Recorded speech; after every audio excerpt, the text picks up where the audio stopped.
Ladies and gentleman, ರಾಜಕೀಯದಲ್ಲಿ ಶಾಶ್ವತವಾದುದು ಯಾವುದೂ ಇಲ್ಲ ಅನ್ನುವಂತಹ ಮಾತು ಪದೇ ಪದೇ ಸಾಬೀತಾಗ್ತಾನೆ ಬಂದಿದೆ. ಇದಕ್ಕೆ ಉದಾಹರಣೆ ಎಂಬಂತೆ ನಿನ್ನೆ ವಿಧಾನಸೌಧದ ಮೊಗಸಾಲೆಯಲ್ಲಿ ಕಂಡು ಬಂದಂತಹ ಆ ಒಂದು ದೃಶ್ಯ ಈ ಸತ್ಯವನ್ನ ಮತ್ತೊಮ್ಮೆ ನೆನಪಿಸಿದೆ.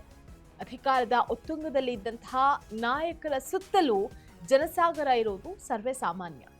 ಆದರೆ ಅಧಿಕಾರ ಕೈತಪ್ಪಿದಾಗ ಅದೇ ನಾಯಕನ ಸುತ್ತಲಿನ ವಾತಾವರಣ ಹೇಗೆ ಸಂಪೂರ್ಣ ಬದಲಾಗುತ್ತೆ ಅನ್ನುವಂತಹದಕ್ಕೆ ನಿನ್ನೆ ವೈರಲ್ ಆದಂತಹ ವಿಡಿಯೋ, ಸಿದ್ದರಾಮಯ್ಯ ಅವರ ವಿಡಿಯೋವೇ ಸಾಕ್ಷಿ. ಹಾಗೆ ಅಧಿಕಾರ ಹೋದ ನಂತರ ಹೇಗೆ ರಾಜಕಾರಣಿಗಳು ಸೈಡ್ಲೈನ್ ಆಗ್ತಾರೆ, ಈ ಹಿಂದೆ ಯಾವೆಲ್ಲ ನಾಯಕರು ಈ ರೀತಿ ಸೈಡ್ಲೈನ್ ಆದ್ರು ಅನ್ನುವಂತಹದನ್ನ ಈ ವಿಡಿಯೋದಲ್ಲಿ ನೋಡ್ತಾ ಹೋಗೋಣ. ನೆಲ ಜಲ ಭಾಷೆಗಾಗಿ ಪ್ರಾಮಾಣಿಕ ಪತ್ರಿಕೋದ್ಯಮ. ನೀವು ನೋಡ್ತಾ ಇದ್ದೀರಾ ಫೋಕಸ್ ಟಿವಿ.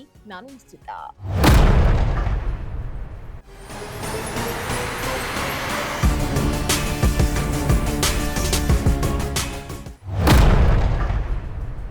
ಅಧಿಕಾರ, ಹುದ್ದೆ, ಪ್ರಭಾವ ಮತ್ತು ನಾಯಕರ ಹಿಂದೆ ಇರುವಂತಹ ಜನಸಂದಣಿ ಇವೆಲ್ಲವೂ ಕಾಲಕ್ಕೆ ತಕ್ಕಂತೆ ಬದಲಾಗ್ತಾನೆ ಇರುತ್ತೆ. ಇವತ್ತು ಅಧಿಕಾರದ ಕೇಂದ್ರ ಬಿಂದುವಾಗಿರುವಂತಹ ನಾಯಕ ನಾಳೆ ಏನೂ ಅಲ್ಲದೆ ಸಾಮಾನ್ಯ ರಾಜಕಾರಣಿಯಂತೆ ಕಾಣಬಹುದು. ಇದು ಪ್ರಜಾಪ್ರಭುತ್ವದ ಸಹಜ ಪ್ರಕ್ರಿಯೆ ಅಂತಾನೆ ಹೇಳಬಹುದು.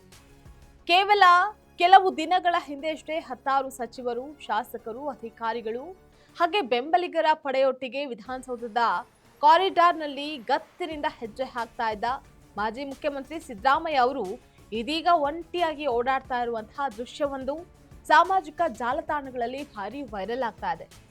ಮುಖ್ಯಮಂತ್ರಿ ಸ್ಥಾನದಿಂದ ಕೆಳಗಿಳಿದ ಬಳಿಕ ಸಿದ್ದರಾಮಯ್ಯ ಅವರು ಇವತ್ತು ವಿಧಾನಸೌಧಕ್ಕೆ ಭೇಟಿಯನ್ನ ನೀಡಿದ್ರು. ಈ ವೇಳೆ ಅವರ ಹಿಂದೆ ಮುಂಚಿನಂತೆ ಯಾವುದೇ ಶಾಸಕರಾಗ್ಲಿ, ಸಚಿವರಾಗ್ಲಿ ಅಥವಾ ಬೆಂಬಲಿಗರ ದಂಡಾಗ್ಲಿ ಇರಲಿಲ್ಲ. ಅಧಿಕಾರ ಹೋಗ್ತಾ ಇದ್ದಂತೆ ರಾಜಕೀಯದ ಚಿತ್ರಣ ಸಂಪೂರ್ಣ ಬದಲಾಗಿದ್ದು, ಸಿದ್ದರಾಮಯ್ಯ ಅವರು ವಿಧಾನಸೌಧದ ಆವರಣದಲ್ಲಿ ಏಕಾಂಗಿಯಾಗಿ ನಡ್ಕೊಂಡು ಹೋಗ್ತಾ ಇದ್ದಂತಹ ದೃಶ್ಯ ನೋಡಿದಂತಹ ಯಾರಿಗೆ ಆಗಲಿ ಅಯ್ಯೋ ಅಂತ ಅನ್ನಿಸದೆ ಇರಲಾರದು. ಇನ್ನು ಈ ವಿಧಾನಸೌಧ ಅನ್ನುವಂಥದ್ದು ಕೇವಲ ಆಡಳಿತದ ಕೇಂದ್ರ ಅಲ್ಲ, ಅದು ಅಧಿಕಾರದ ಏರಿಳಿತಗಳಿಗೆ ಸಾಕ್ಷಿಯಾದ ರಾಜಕೀಯ ಇತಿಹಾಸದ ಜೀವಂತ ವೇದಿಕೆ. ಮುಖ್ಯಮಂತ್ರಿ ಸ್ಥಾನದಲ್ಲಿದ್ದಾಗ ನಾಯಕರ ಸುತ್ತ ಶಾಸಕರು, ಸಚಿವರು, ಅಧಿಕಾರಿಗಳು ಹಾಗೆ ಬೆಂಬಲಿಗರು ಹೇಗೆ ದೊಡ್ಡ ವಲಯ ನಿರ್ಮಾಣ ಆಗತ್ತೆ. ಆದರೆ ಅಧಿಕಾರ ಬದಲಾದ ತಕ್ಷಣ ಆ ಚಿತ್ರಣ ಹೇಗೆ ಬದಲಾಗುತ್ತೆ ಅಂತ ಹೇಳುವಂತಹ ಒಂದು ಪಡಸಾಲೆ ಕೂಡ ಹೌದು.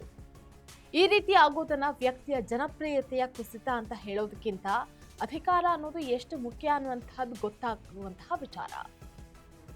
ಕರ್ನಾಟಕದ ರಾಜಕೀಯ ಇತಿಹಾಸವನ್ನ ಗಮನಿಸಿದ್ರೆ ಇದೇ ಅನುಭವವನ್ನ ಅನೇಕ ನಾಯಕರು ಎದುರಿಸಿದ್ದಾರೆ. ದೇವರಾಜ ಅರಸ್ ತಮ್ಮ ಕಾಲದಲ್ಲಿ ಅತ್ಯಂತ ಪ್ರಭಾವಿ ನಾಯಕರಾಗಿದ್ದು, ನಂತರ ರಾಜಕೀಯವಾಗಿ ಏಕಾಂಗಿತನವನ್ನ ಅನುಭವಿಸಿದ್ರು. 2 ಬಾರಿ ಮುಖ್ಯಮಂತ್ರಿ ಆದಂತಹ ರಾಮಕೃಷ್ಣ ಹೆಗಡೆ, ಹಿಂದುಳಿದ ವರ್ಗಗಳಿಂದ ಸಿಎಂ ಆದಂತಹ ವೀರಪ್ಪ ಮೊಯ್ಲಿ, ಒಕ್ಕಲಿಗ ಸಮುದಾಯದಿಂದ ಬಿಜೆಪಿಯಲ್ಲಿ ಸಿಎಂ ಆದಂತಹ ಸದಾನಂದ ಗೌಡರು, ಇನ್ನು ಪ್ರಬಲ ಲಿಂಗಾಯತ ಸಮುದಾಯದಿಂದ ಗುರುತಿಸಿಕೊಂಡಂತಹ ಜಗದೀಶ್ ಶೆಟ್ಟರ್ ಹಾಗೆ ಬಸವರಾಜ ಬೊಮ್ಮಾಯಿ ಅವರಂತಹ ನಾಯಕರು ಕೂಡ ಅಧಿಕಾರದ ಕೇಂದ್ರದಿಂದ ದೂರವಾದ ಬಳಿಕ ರಾಜಕೀಯ ಪ್ರಾಮುಖ್ಯತೆಯ ಬದಲಾವಣೆಯನ್ನ ಕಂಡಿದ್ದಾರೆ. ರಾಜಕೀಯದಲ್ಲಿ ವ್ಯಕ್ತಿಗಿಂತ ಹುದ್ದೆಯೇ ಹೆಚ್ಚಿನ ಆಕರ್ಷಣೆಯ ಕೇಂದ್ರ ಆಗಿರೋದು ಈ ಬೆಳವಣಿಗೆಗಳಿಂದ ಸ್ಪಷ್ಟವಾಗುತ್ತೆ. ಅಧಿಕಾರದಲ್ಲಿದ್ದಾಗ ಕಾಣಿಸಿಕೊಳ್ಳುವಂತಹ ಬೆಂಬಲ ಮತ್ತು ಅಧಿಕಾರ ಕಳೆದುಕೊಂಡ ಬಳಿಕ ಉಂಟಾಗುವಂತಹ ಮೌನದ ನಡುವಿನ ವ್ಯತ್ಯಾಸವು ರಾಜಕೀಯದ ಮತ್ತೊಂದು ಮುಖವನ್ನ ಅನಾವರಣಗೊಳಿಸುತ್ತೆ. ಇದು ಬರೀ ಮುಖ್ಯಮಂತ್ರಿ ಅನ್ನುವಂಥದ್ದಲ್ಲ. ಒಟ್ಟಾರೆಯಾಗಿ ವಿಧಾನಸೌಧದ ಮೊಗಸಾಲೆ ಅನೇಕ ಮುಖ್ಯಮಂತ್ರಿಗಳ ಉದಯ ಮತ್ತು ಅಂತ್ಯ ಕಂಡಿದೆ. ಅಧಿಕಾರವು ತಾತ್ಕಾಲಿಕವಾದರೂ ಜನರಿಗಾಗಿ ಮಾಡಿದಂತಹ ಕೆಲಸ ಮತ್ತು ನಾಯಕತ್ವದ ಗುಣಗಳು ಮಾತ್ರ ಶಾಶ್ವತವಾಗಿ ಉಳಿಯುತ್ತವೆ. ಆದ್ದರಿಂದ ರಾಜಕೀಯದಲ್ಲಿ ಹುದ್ದೆಗಿಂತ ಸೇವೆ, ಅಧಿಕಾರಕ್ಕಿಂತ ಜನವಿಶ್ವಾಸ ಮತ್ತು ಪ್ರಭಾವಕ್ಕಿಂತ ಹೇಗೆ ಕೆಲಸ ಮಾಡಿದ್ವಿ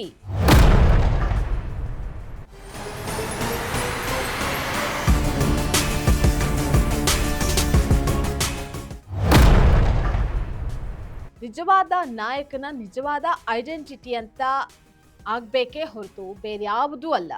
ಈ ವಿಚಾರದಲ್ಲಿ ಸಿದ್ದರಾಮಯ್ಯ ತಮ್ಮ ಹೆಸರನ್ನ ಜನರ ಮನಸ್ಸಿನಲ್ಲಿ ಅಚ್ಚಳಿಯದೆ ಉಳಿಯೋ ರೀತಿ ತಮ್ಮನ್ನ ತಾವು ಈಗಾಗಲೇ ಪ್ರೂವ್ ಮಾಡ್ಕೊಂಡಿದ್ದಾರೆ ಅಂದ್ರೆ ಅತಿಶಯೋಕ್ತಿ ಅಲ್ಲ. ಇದಾಗಿತ್ತು ಈ ಹೊತ್ತಿನ ವಿಶೇಷ ಅಪ್ಡೇಟ್. ನೆಲ ಜಲ ಭಾಷೆಗಾಗಿ ನೋಡ್ತಾ ಇರಿ ಫೋಕಸ್ ಟಿವಿ.